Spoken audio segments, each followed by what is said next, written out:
Welcome back to the channel, everyone. This is Nathan Payne, and today we're going to be talking about when can a seller back out of a real estate contract and how you can stop that if that is something that's happening to you. This is super important, guys, because if you don't know if a seller can back out of a contract or even know how to react to this situation, you're going to lose out on a lot of deals. So stay tuned and watch the video.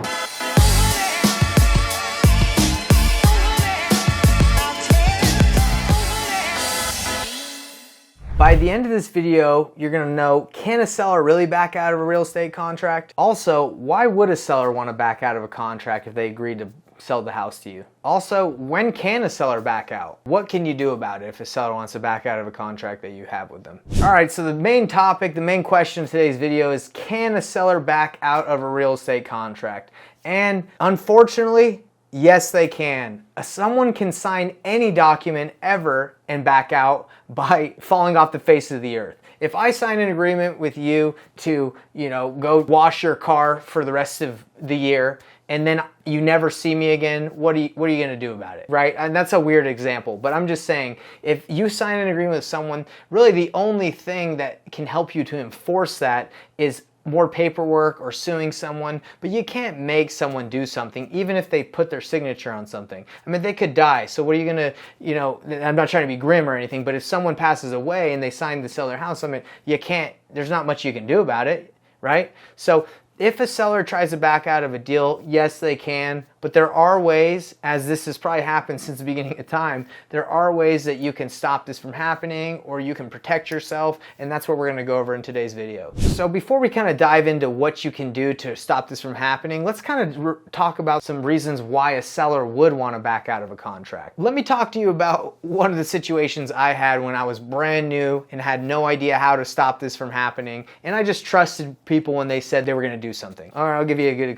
a little experience. I was brand new to wholesaling, brand new to real estate investing, and I went to this guy's house with one of my employees at the time. We were doing negotiation. I was teaching him, training him how to be an acquisitions manager. So he sat down with this guy, and we walked through the house. He showed us the property. It needed a lot of work, and he was telling us the whole time why he wanted to sell. He needed to sell because he needed the money. He wanted to move somewhere else, and he was just tired of the place. We had a good hour conversation with him. It was pretty interesting too. We were sitting on the couch right in front of him, and he's like, "Hey, I got a bunch of guns underneath that couch. You want to check them out?" And we're like, "Oh yeah, sure." So we lift up the seat cushions of the couch we were sitting on. There was a bunch of guns. It was really weird. But anyway, so we were chilling with him, and we eventually got down to an agreement to buy his house. We were like, "Hey, we can buy the house for," let's say, I think it was like $205,000. And he was like, "I'd like to get a little bit more." But we stayed firm, and we're like, "That's the best we can do." And he agreed on it. So we signed the paperwork, shook his hand, and we said, "Okay, we're going to close in 14 days.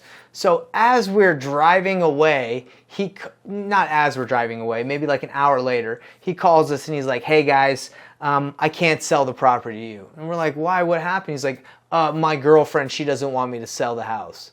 And me being naive, after an hour of talking to him and him saying he's going to sell and he's motivated and he needs to, now his girlfriend doesn't want him to sell. Now with more experience, I probably would ask more questions, but then I just trusted the guy. Said, "Oh, well, you know what, look, we don't want to cause any problems. We'll just cancel the contract. You don't have to sell it to us if your girlfriend doesn't want you to sell it." And then, that was it.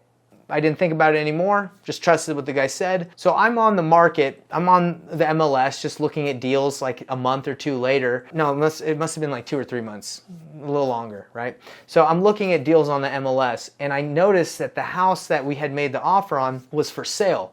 And I was like, "Oh, what the heck? It's for sale." And what had happened is he had sold the property to another investor probably that same day or someone else, and they had flipped it and they were selling the property for like $350,000.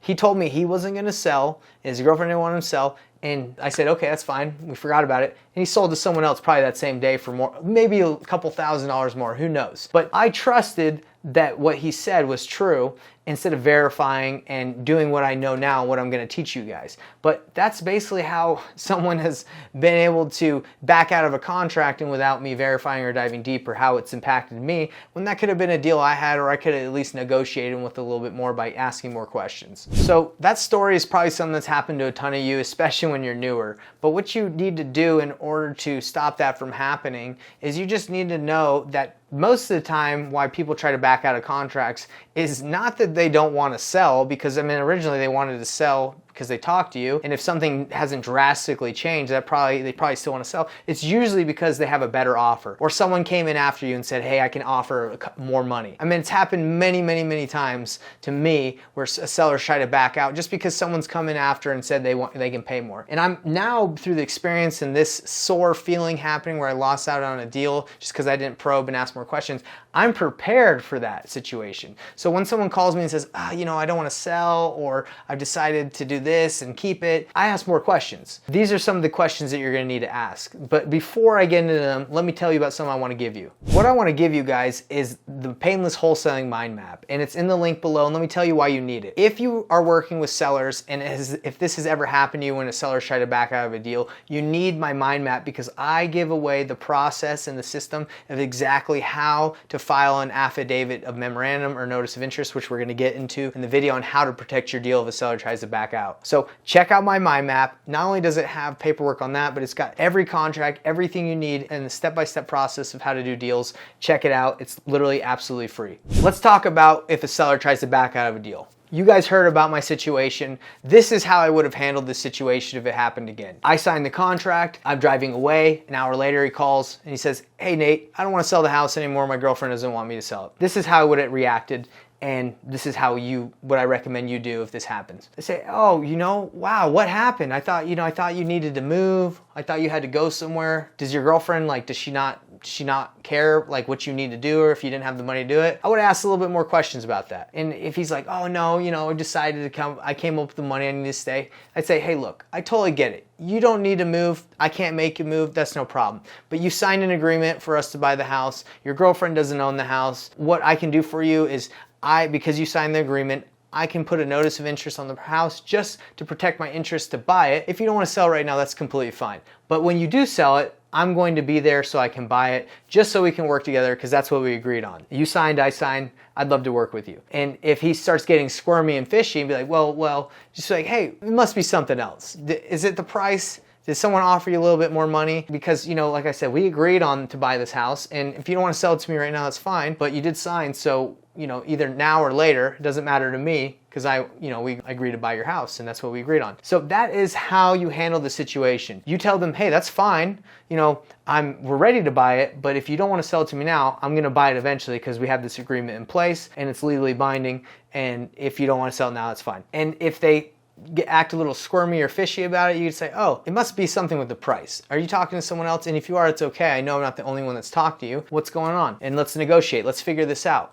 Now, if he comes in and says, I have someone that's offering $300,000 and you offer me $205,000, I know that that's not true. I know what the other buyer's just trying to do is get in on the deal, and then he's going to lowball him later. So I would say, hey, look, I know you're getting that offer, but do you know, and I know in the condition of your house, that person's just trying to get in this deal, and they're going to try and lowball you later. I've been honest and open honest with you since we started. That's not very honest. As you know, that's not going to happen, and we have signed the agreement, and I'm telling you right now that if you don't want to sell the house right now, that's fine, but if you do sell, you've agreed to sell it to me. So that is how I would handle the situation if it happened again. And what do you need in place? Well, of course, you need a contract that's signed, and the contract needs to have the verbiage and the wording that allows you to file an affidavit of memorandum, notice of interest, so you have the interest to buy the property, you can exercise your right to do that. So you need a contract. You need to be able to file notice of interest, affidavit of memorandum. They're interchangeable. They're the same thing. You need to be able to file that, get it notarized,